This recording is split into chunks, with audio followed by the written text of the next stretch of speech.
Bienvenidos una vez más a una sesión casi ya de las últimas de teoría y práctica de la comunicación. Como puedes ver, hemos hecho un recorrido bastante amplio acerca de este fenómeno social de la comunicación, el cual nosotros no podemos prescindir de ello. Desde que somos concebidos hasta que dejamos este mundo, estamos comunicando. Y como pudieron ver las sesiones anteriores, estuvimos hablando acerca de la comunicación no verbal y estuvimos ampliamente descifrando pues que a través de los movimientos corporales, a través de los gestos, a través de la paralingüística también, la entonación del voz, el énfasis de las palabras, nosotros estamos utilizando de mayor impacto esta comunicación no verbal. Pudimos hacer un estudio bastante minucioso y muy práctico sobre cómo es el impacto de la comunicación no verbal en los diferentes escenarios y cómo se aplica esto en la vida real. Y como pueden ver, habíamos hecho un esquema, tal vez recordarás, donde la comunicación la dividimos en dos esferas importantes. La esfera no verbal, que fue la que nosotros trabajamos y estudiamos hasta la anterior sesión, y la esfera verbal. En esa esfera verbal hablamos acerca de la oralidad y del escrito, como dos aspectos importantes. Entonces quisiera nada más ahora crear un esquema que va a quedar fijo para esta sesión y la siguiente, acerca de la comunicación. Entonces, ahora nos vamos a enfocar propiamente a la comunicación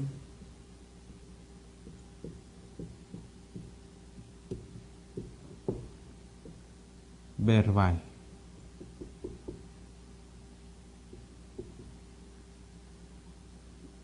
Y esta tiene que ver con la parte oral y escrita. En estas dos esferas se va a guiar la comunicación verbal, ¿sí? Recuerden que en la no verbal están todas las expresiones, los movimientos kinésicos, están las entonaciones que nosotros usamos acerca de la oralidad de lo escrito. Y aquí exclusivamente vamos a ver cómo desarrollamos sobre todo esta parte oral, aunque también no vamos a prescindir de mencionar acerca del escrito. Aunque recordarás que hay otra asignatura de esta carrera que tuvo que ver justamente con la comunicación escrita. Y entonces aquí hablamos de muchos aspectos muy profundos acerca de la lingüística, de la escritura, cómo escribimos, cómo presentamos, los diferentes géneros literarios. Y ahora nos vamos a enfocar un poquito más en la cuestión de la oralidad. Entonces, durante esta sesión vamos a aclarar exactamente qué es la comunicación verbal, ¿sí? Cómo se desarrolla, cómo la aplicamos, cómo en todo momento está presente.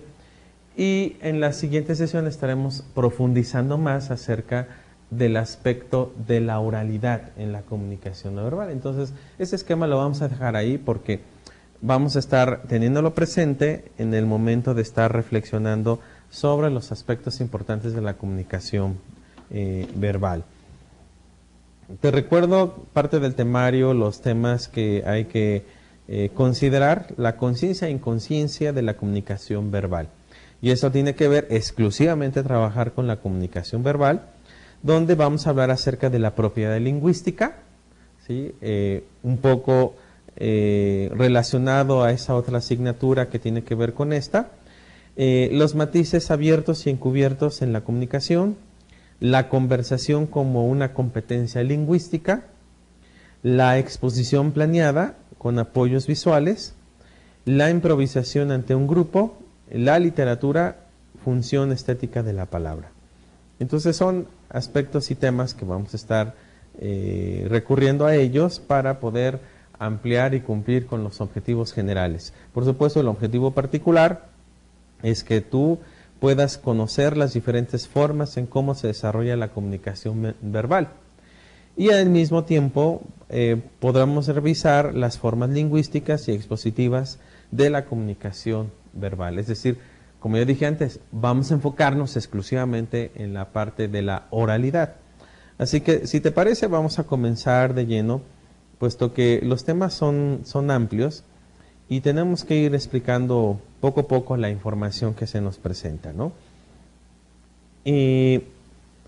La comunicación verbal siempre la vamos a efectuar mediante el lenguaje articulado.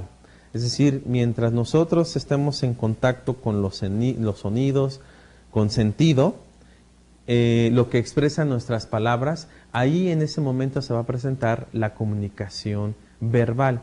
Es decir, nosotros, la comunicación es una gran herramienta que usamos nosotros para poder transmitir un mensaje al receptor. Pero nosotros utilizamos el vehículo más poderoso que tienen los seres humanos, a diferencia de todos los seres de la creación, que es justamente el lenguaje. El lenguaje es algo con el que también nosotros nacemos, es una habilidad mental, ¿sí? Es una habilidad que nosotros vamos desarrollando desde que nacemos prácticamente, aunque no todos los individuos, las personas hablen, ¿sí? Los que tienen problemas de audición, desde que nacen, no tienen capacidad de hablar.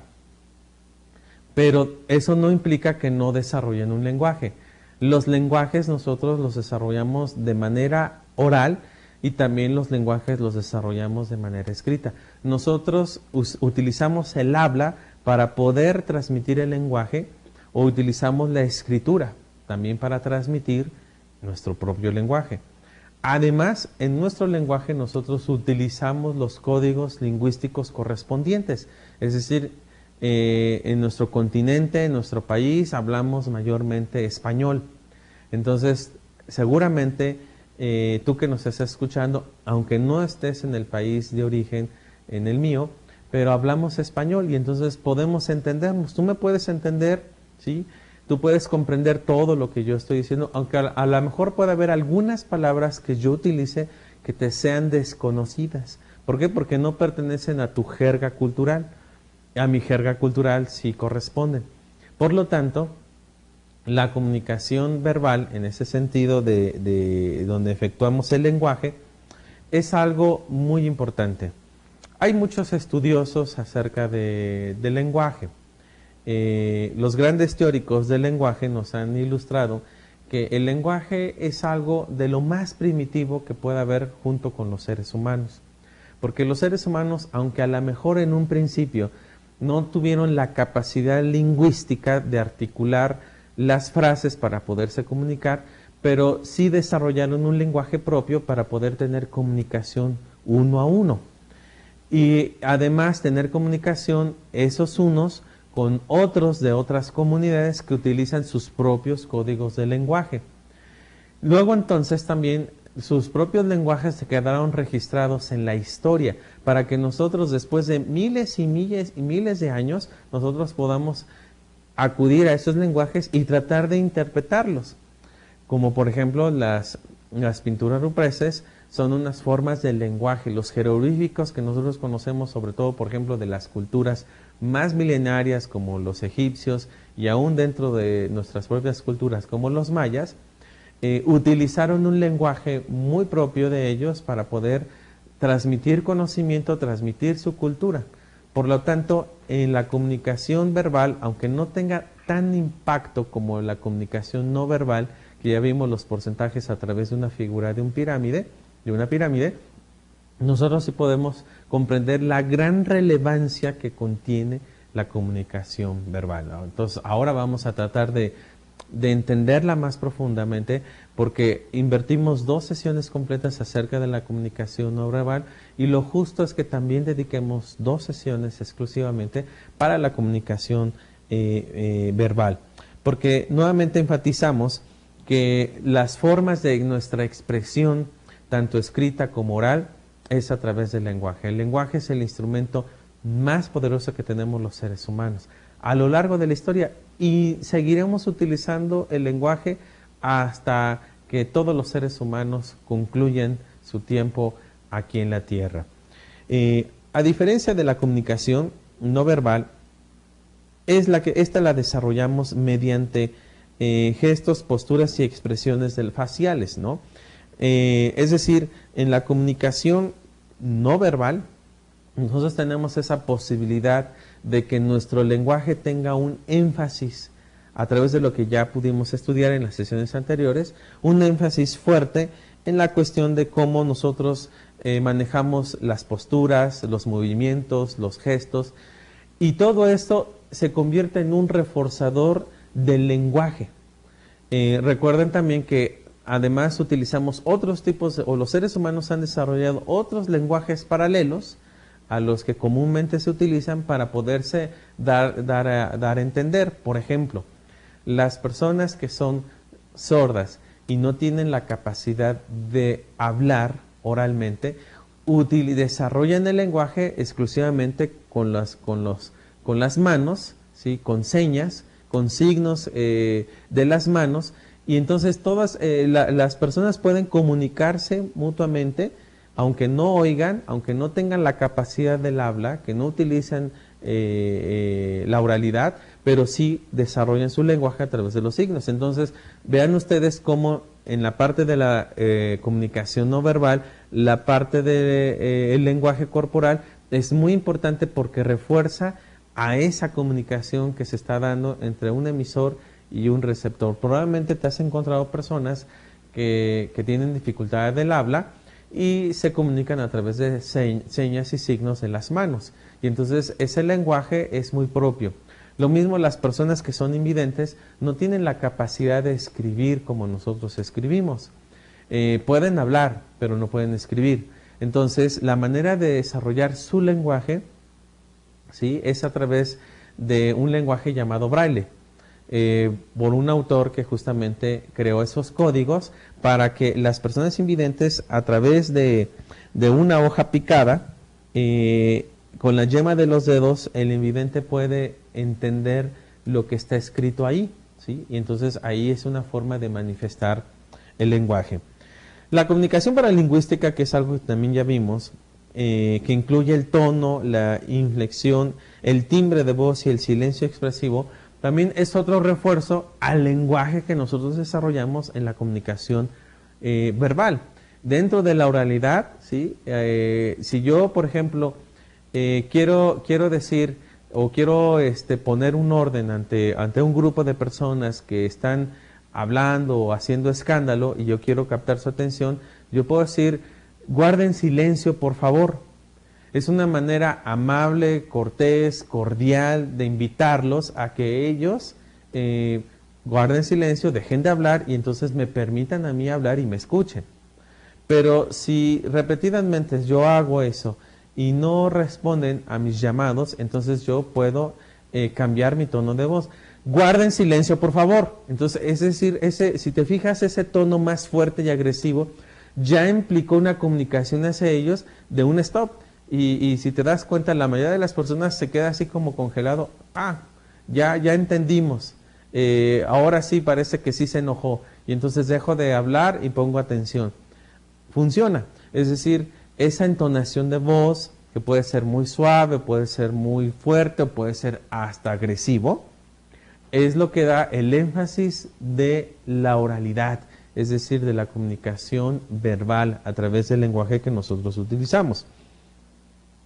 La comunicación lingüística, propiamente hablando, comprende las artes del lenguaje, que son hablar, es decir, pronunciar, escuchar, que significa comprender, y leer, es decir, entender, y escribir, en otras palabras, redactar. Entonces, vean que dentro de este proceso, en esta parte lingüística, cómo se da el lenguaje, ¿no? Lo podemos hacer en forma oral, es decir, hablando, en forma de escucha, en forma de leer y en forma de escribir, ¿sí?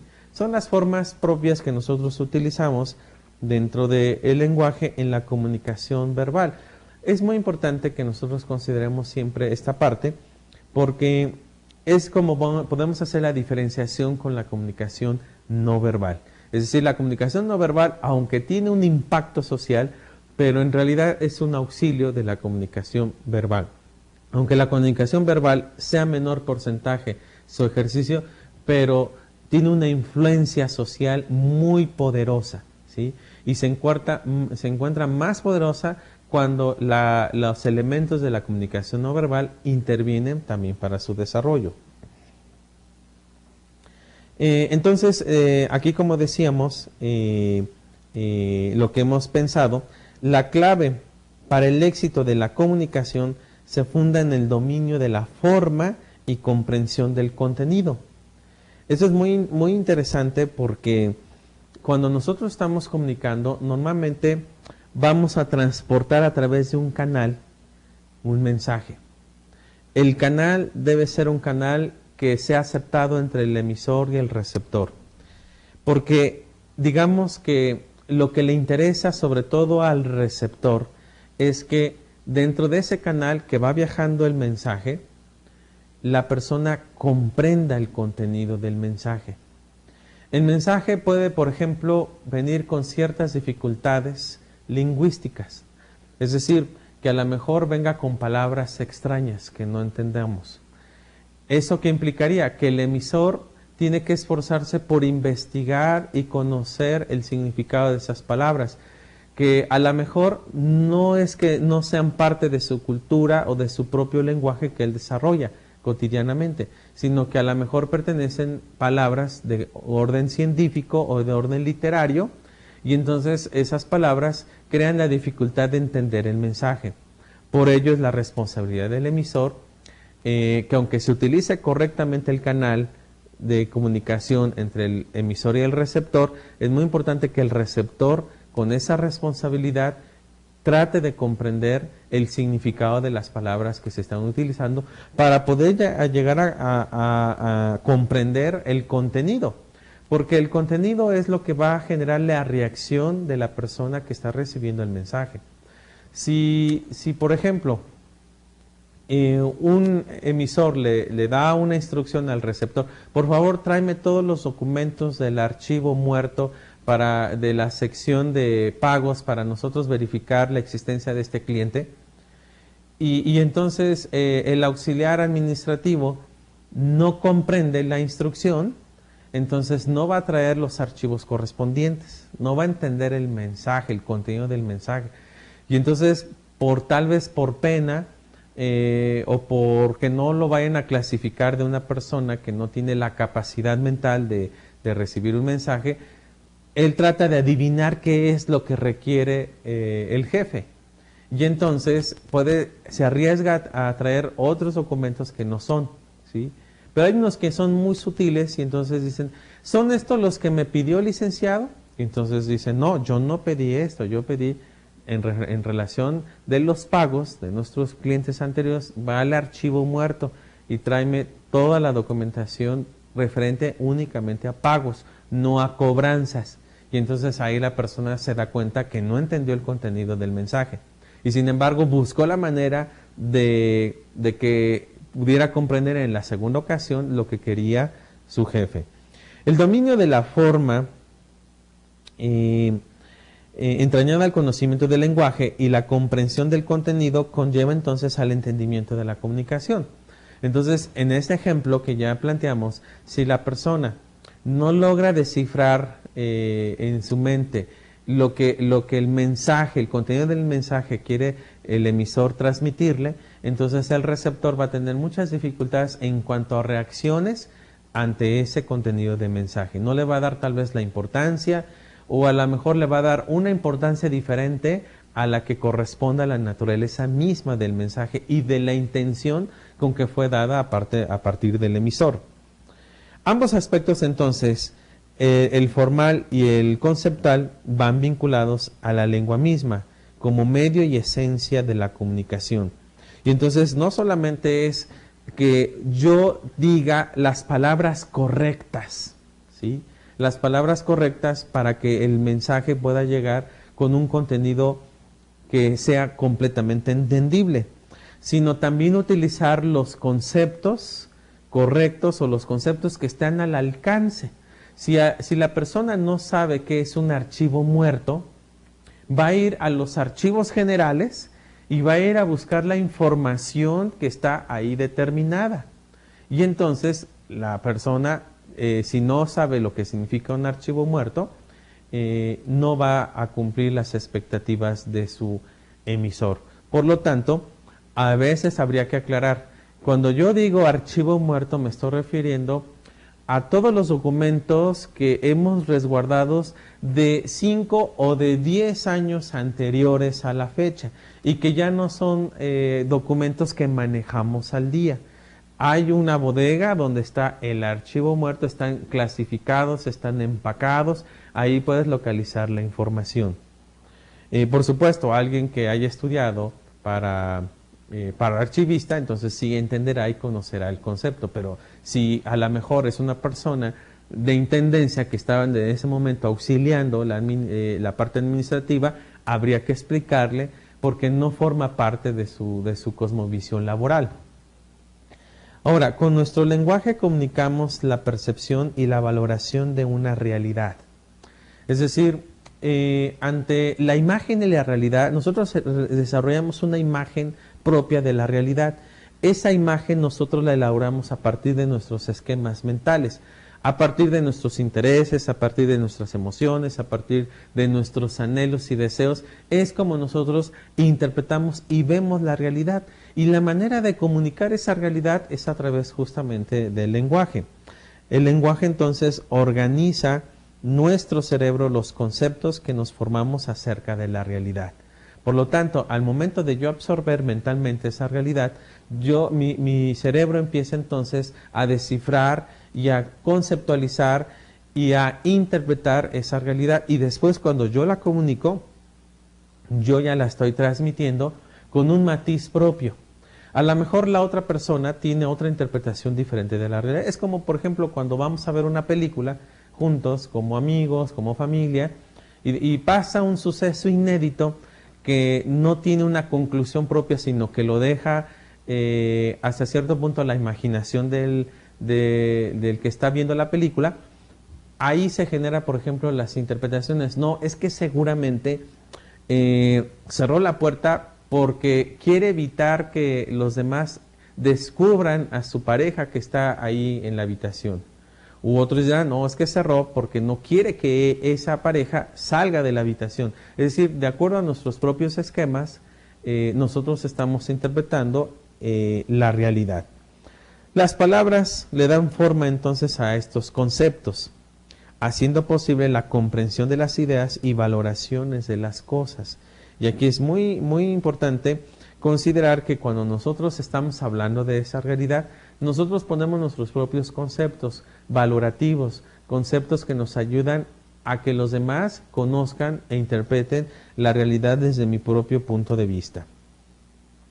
Con ese fin entonces acudimos a las palabras a que atesoramos en la memoria y tienen la particularidad de que están organizadas en sectores y condominios que los lingüistas llaman campo léxico y campo semántico.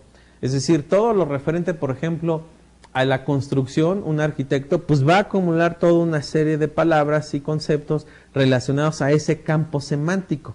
Y entonces todas las palabras léxicas de ese campo semántico pertenecen al ámbito de la construcción, como por ejemplo, pensemos en mezcla, varillas, removedora, obreros, carpinteros, electricistas. Todos esos conceptos, esas palabras léxicas, tienen un significado y una relevancia cuando están dentro de un campo semántico.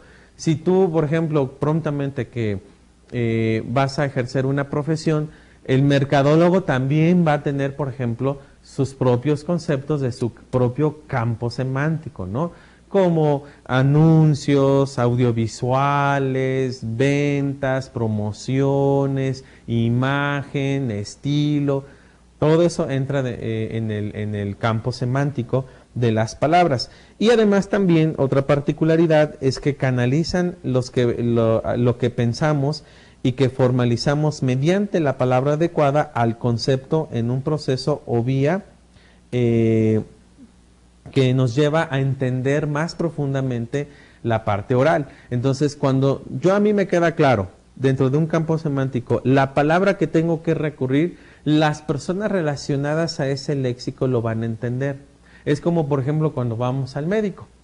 Y entonces el médico, si están ahí otros médicos auxiliares o sus profesores o los estudiantes que están ahí cerca de él, entonces van a comentar sobre nuestras enfermedades en su propio lenguaje, en su propio código. Y entonces entre ellos van a entender perfectamente de qué se hace referencia. A nosotros sí nos genera una gran incógnita. ¿Y a qué se referirá eso? Y suena como que muy fea la palabra. ¿Será que a lo mejor ya no me quede mucho tiempo de vida?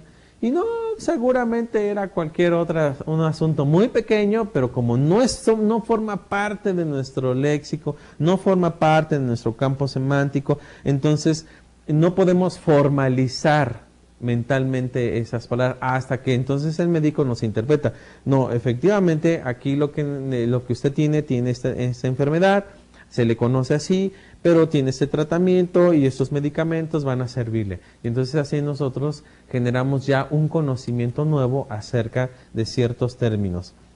Ahora, portan un significado cuyo concepto interpreta el oyente en las palabras que lo expresan mediante el proceso o la vía de la cuestión semántica.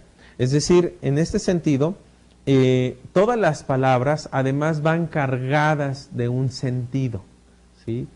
Es decir, la palabra casa no es lo mismo decir casa que casa. Y lingüísticamente sí tienen su diferencia, aunque fonéticamente, por supuesto, no se encuentre o no se perciba con el oído la gran diferencia. Una se escribe con S y otra se escribe con Z. La que se escribe con Z, casa, viene de cacería, de las personas que van a adquirir un animal, una especie, ya sea para comer o para recolectar.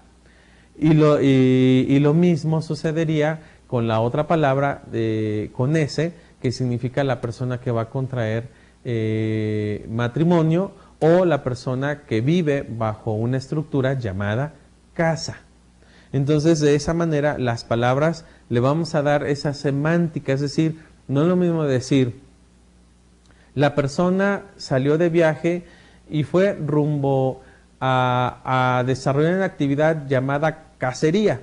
Entonces, la cacería, la construcción completa de la oración le da la semántica de lo que yo quiero decir con la palabra cacería.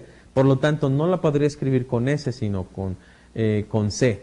Y por otro lado, cuando la persona dice, y salió de viaje y fue directamente a una casa de resguardo, entonces quiere decir que fue a una habitación donde pudo pasar ahí los días o las noches para poder descansar. Ambos procesos, el onomasiólogo y el semasiológico, que van desde la palabra a la idea y de la idea a la palabra respectivamente, operan de manera automática en virtud del poder lingüístico de los hablantes. Es decir, que tanto lo que nosotros podemos conocer, el origen de esa palabra, como el sentido que le damos, se conjuntan, y cuando nosotros estamos desarrollando el lenguaje y el habla, las personas que están en ese mismo contexto automáticamente entienden y comprenden. Si la persona pertenece a otro tipo de lenguaje diferente al que usualmente utilizamos en nuestra propia cultura, esa persona no va a poder encontrar el sentido. A lo mejor sí va a escuchar el énfasis que le podemos poner a ciertas palabras y se va a dar una idea, y a lo mejor con los movimientos corporales, a lo mejor con las señas que hagamos o la direccionalidad que le demos, pero no va a entender. Es como, por ejemplo, si tú escuchas una conversación en japonés, estoy seguro, si no conoces el idioma, pues solamente te darás una idea de lo que puede suceder, pero no vas a entender precisamente hasta que tú conozcas el origen del lenguaje, conozcas su estructura lingüística. Entonces ahora sí entenderás esta parte de el signo y el significado que le damos a cada una de las palabras. Ahora, quienes usan la palabra como base de su ejercicio laboral, por ejemplo, los políticos, los sacerdotes, los periodistas, los comunicólogos, los publicistas o los profesores, han de conocer y dominar el instrumento de la comunicación, ¿sí? La comunicación, entonces, aquí cobra una relevancia cuando utilizamos las palabras de acuerdo al ejercicio que nosotros empleamos, ¿no? Así como ya pusimos un ejemplo anteriormente en los campos semánticos. Si son ingenieros, van a utilizar una comunicación propia de ingenieros. Si son contadores, lo mismo. Si son abogados, de la misma manera. Los que son psicólogos, de la misma manera.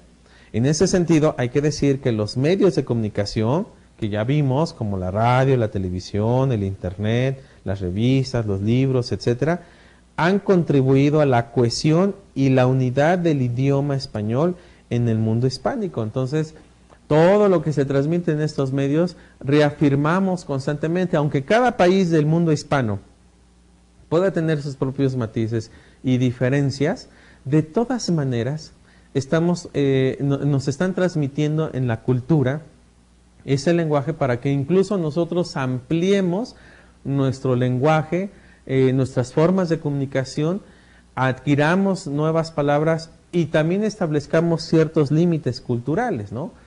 Por ejemplo, este es un ejemplo que pertenece a esa otra materia acerca de la comunicación escrita.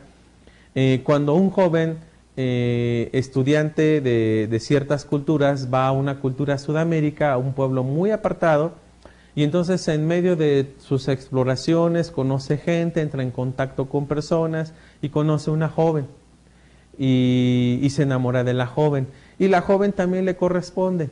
Y entonces cuando él la invita a salir, le pide que si pueden ir a salir juntos, ella acepta y se quedan de ver en un lugar. Y entonces pues ella llega muy atractiva, muy bien arreglada para darle gusto a su acompañante. Y cuando él llega y la ve y le dice, hoy vienes más hermosa que nunca. Y entonces la chica se indigna, la chica se molesta, pone una cara de indignación y le suelta un golpe en la cara. Y le dice, y no quiero volverte a ver nunca en mi vida. Y él no entendió qué pasó. Si yo la estaba halagando, ¿de qué se ofendió? Y es que lo que él no sabía o no entendía todavía es que en esa cultura las mujeres servidoras se les llama o las apodan como las hermosas. Y entonces, al decirle así a una chica, a una joven que no tiene ese oficio, pues obviamente le genera un shock y le genera una molestia. Pero si este joven hubiera conocido esa palabra antes, cómo se aplicaba semánticamente, seguramente no la hubiera utilizado, ¿sí? ¿Qué es lo que pasa? Que justamente a través de cómo nos hemos unido las culturas en la globalización, a través de los medios, es como ahora podemos entender cómo las personas utilizan ciertas palabras que en nuestro contexto no las utilizamos o las utilizamos para otro, ¿no? Por ejemplo, cuando yo recién que llegué de visita a Guatemala, tengo muchos amigos y como todos tenemos amigos, algunos de esos amigos muy íntimos o que han crecido con nosotros, ya todos tienen su apodo. Y entonces, por ejemplo, en nuestra cultura, los que se llaman Jesús les decimos chuchos. Y una vez que yo estuve en Guatemala, quizás al otro día de que llegué de Guatemala, observo que pasan por ahí unos perros y están ahí ladrando y jugando, y entonces llega una persona y los corre y les dice, sáquense de aquí, chucho, sáquense de aquí. Y entonces cuando yo escucho la palabra chucho aplicada al perro me boto de la risa. ¿Por qué? Porque me acordé de mi amigo, mi vecino, que así le decimos, y así le dicen en Guatemala a los perritos, chuchos. Entonces ahora entiendo, y entonces ya no aplicaría la palabra chucho a una persona en Guatemala, sino solamente en mi propio país, que es México. Y las personas en Guatemala no se les puede llamar así chucho, sino únicamente a los perros. En cambio, en mi país, si a un perro le quiero llamar chucho, pues me va a ignorar, ¿sí? O va a pensar que le quiero dar comida. Pero no me va a hacer mucho caso, como allá en ese contexto que todo el tiempo observaba que les gritaban chuchos a los perritos, ¿no? Y así como esa palabra hay muchas que nosotros le podemos dar un significado propio, ¿no? Entonces ha sido la necesidad de comunicación el factor que ha propiciado el desarrollo de las lenguas, y esa misma necesidad alienta permanentemente su expansión y crecimiento. Y entonces por eso, mientras nosotros sigamos en interrelación con las demás culturas, con las personas, vamos a estar desarrollando ampliamente el lenguaje. El lenguaje se educa. ¿Y cómo se educa? Pues justamente a lo mejor te has preguntado, ¿por qué durante todo el preescolar, durante la primaria, durante la secundaria, durante el bachillerato y todavía en algunas materias de universidad te están dando lengua, el idioma? ¿Por qué? Porque el lenguaje que nosotros utilizamos a través de nuestro idioma requiere de ser labrado constantemente. De eso vamos a hablar más adelante, vamos a tocar un pequeño aspecto de eso. Ahora, lo que pensamos, sentimos o queremos, lo canalizamos a través del lenguaje. El lenguaje entonces manifiesta el mundo interior de nuestros conceptos, emociones, valoraciones y todo lo que nosotros encerramos como seres humanos. El lenguaje entonces postula la transparencia sintáctica en la coordinación de los conceptos y en tal virtud un pensamiento claro, definido, preciso. Lleva una expresión diáfana, transparente y coherente, criterio que se funda en el principio que el pensamiento claro genera una expresión diáfana.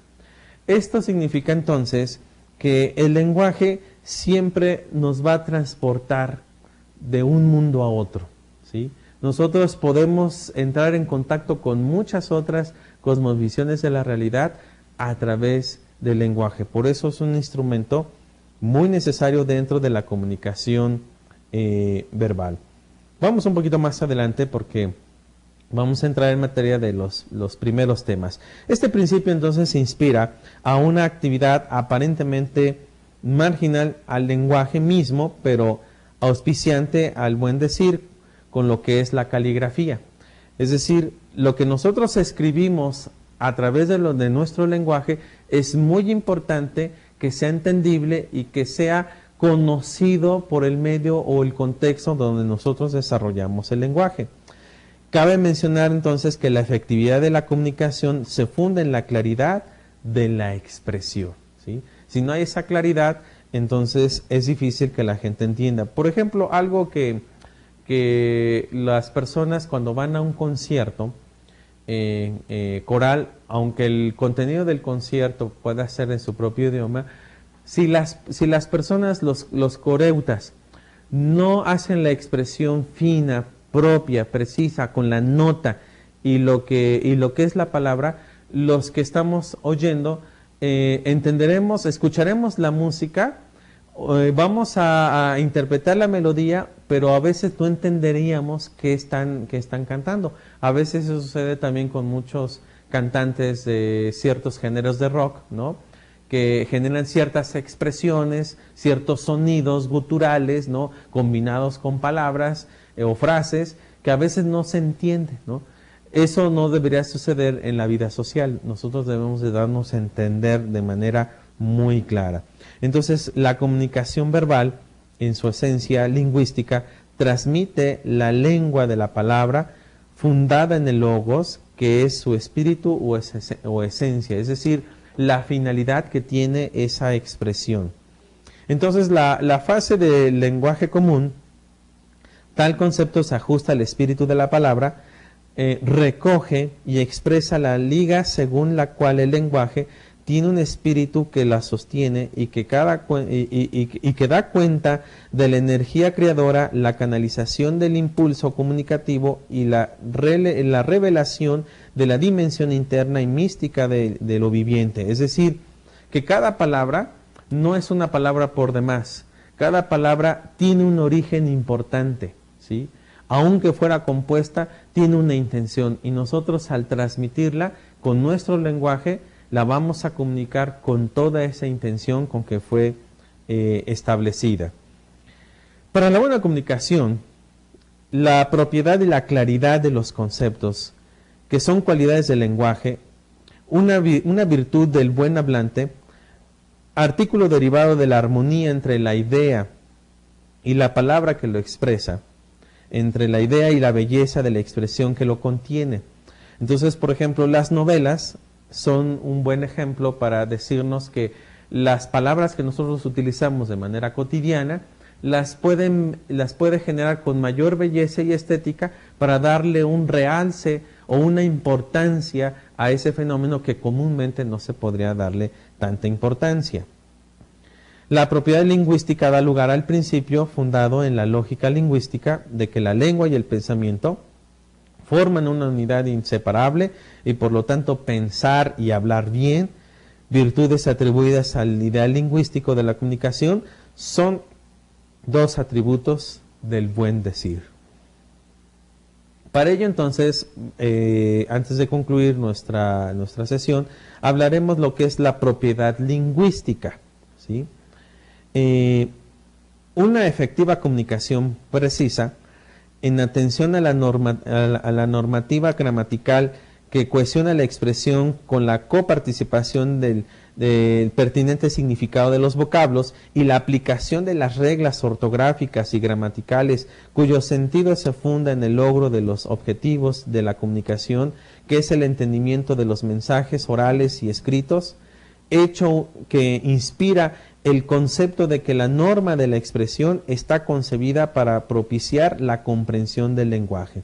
Entonces, en ese sentido, una de las cosas que nosotros tenemos que manejar para que nosotros podamos entender el contenido de un mensaje es las formas como nosotros elaboramos o diseñamos un discurso o un escrito, ¿sí?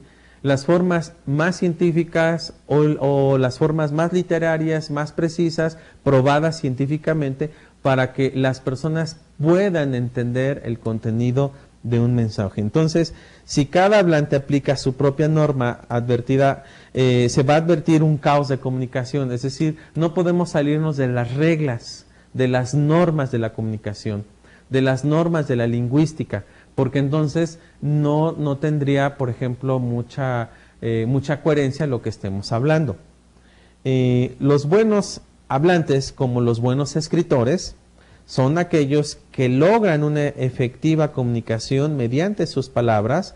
En tal virtud, hacen o pueden hacer su soporte creador mediante el uso de la palabra, comenzando por el empleo correcto de términos y locuciones que para efecto ha de fundarse en la expresión adecuada, correcta y hermosa, que en tanto testimonio de nuestra singular percepción de las cosas han inspirado el concepto de que el conocimiento preciso va parejo al dominio del lenguaje. Es decir, las palabras bien utilizadas en el discurso, apropiadas, pueden generar una seguridad en la persona que escucha ese mensaje de lo que se está comunicando.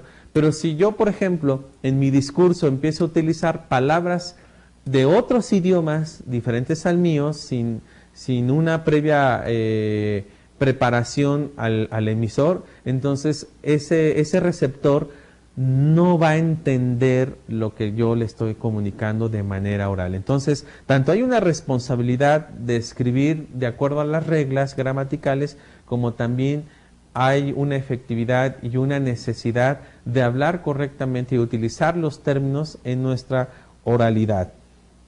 La buena comunicación entonces está asociada al empleo cabal de las palabras y a la creación verbal que entraña el ejercicio de la comunicación. El hecho de crear nuevas palabras y asignarles un sentido peculiar es un reflejo de la creatividad lingüística de los hablantes. Entonces, desde el punto de vista de la lingüística, todas las formas de expresión son válidas. Y en esas formas de expresión, nosotros lo único que buscamos es comunicar la esencia de las palabras que estamos manejando. Y lo que queremos es que un mensaje llegue de manera correcta. Por eso hay que tener cierta preparación, aunque vamos a ver un poquito más adelante acerca del discurso, de las conversaciones, de las exposiciones orales. hay que tener una preparación, incluso no solamente una preparación de la seguridad de ti mismo y de las palabras que vas a utilizar, sino incluso también de la postura que tú vas a reflejar. Por ello, antiguamente en las escuelas, cuando se trabajaban muchos aspectos de la literatura y de la lengua, también se incluían, por ejemplo, clases de oratoria. Entonces, las generaciones anteriores a nosotros, ellos tuvieron buenos maestros de oratoria y entonces les pedían que expusieran un tema ante el público y que pudieran manifestar las expresiones literarias importantes orales para poder generar una buena oratoria. Entonces, los matices especiales se definen que un grupo social da el idioma según con circunstancias tales como la ubicación geográfica, la educación, la influencia ambiental, la ocupación y la profesión. Eso tiene que ver con los matices, ¿no? Los matices que nosotros utilizamos de maneras abiertas o encubiertas tiene que ver mucho con los aspectos de la cultura, los aspectos lingüísticos propios de la región que nosotros utilizamos, o incluso aspectos que aunque los utilicemos en nuestra propia cultura, nosotros le damos un sentido diferente, ¿sí? Entonces la expresión de los matices especiales se refiere a la peculiaridad en diferentes aspectos de la lengua, como el léxico, lo semántico, lo fónico, lo morfológico y lo sintáctico. En el nivel fonológico, rápidamente vamos a ver, trata de cómo las palabras se relacionan con los sonidos que representan. Lo morfológico trata de cómo las palabras se constituyen a partir de unidades de significado más pequeñas llamadas morfemas. Por ejemplo, rápida más mente podría construirse la palabra rápidamente. En nivel sintáctico, trata de cómo las palabras pueden unirse para formar oraciones, fijando el papel estructural que cada palabra juega en la oración y que sintagmas son parte de los otros sintagmas. En el nivel semántico, que ya hablamos en un principio, trata del significado de las palabras y de cómo los significados se unen para dar significado a una oración. También se refiere al significado independiente del contexto, es decir, de la oración aislada. Y el nivel pragmático trata de cómo las oraciones se usan en distintas situaciones y de cómo el uso afecta el significado de las oraciones. Suele reconocer un subnivel recursivo, discursivo, que trata de cómo el significado de una oración se va afectando por las oraciones inmediatamente anteriores. Entonces, un poquito más para terminar y concluir esta parte, la lengua castellana combina con una cierta forma de la literatura importante para que nuestro lenguaje tenga un sentido importante y único. Entonces, para reconocer y comprender el origen del proceso de la formación del castellano, en los matices, es necesario entonces que nosotros entendamos el mundo histórico que tuvo lugar su aparición. Por ejemplo, cómo los pueblos utilizaban ciertas palabras que a lo largo de los siglos le dimos un cambio, un matiz diferente de acuerdo a nuestra propia cultura. Entonces, como puedes ver, todas las expresiones, todo el lenguaje que nosotros utilizamos es de vital importancia para que el mensaje pueda llegar pulcro y pueda llegar bien correctamente hacia el receptor. Y entonces el emisor tiene esa responsabilidad de utilizar las reglas adecuadas para tanto en la escritura como en la oralidad para que ese mensaje llegue de acuerdo a su finalidad. Hasta aquí vamos a dejar una pausa y nos vemos en la siguiente sesión para continuar más sobre los subtemas planteados en la unidad número 8. Hasta pronto.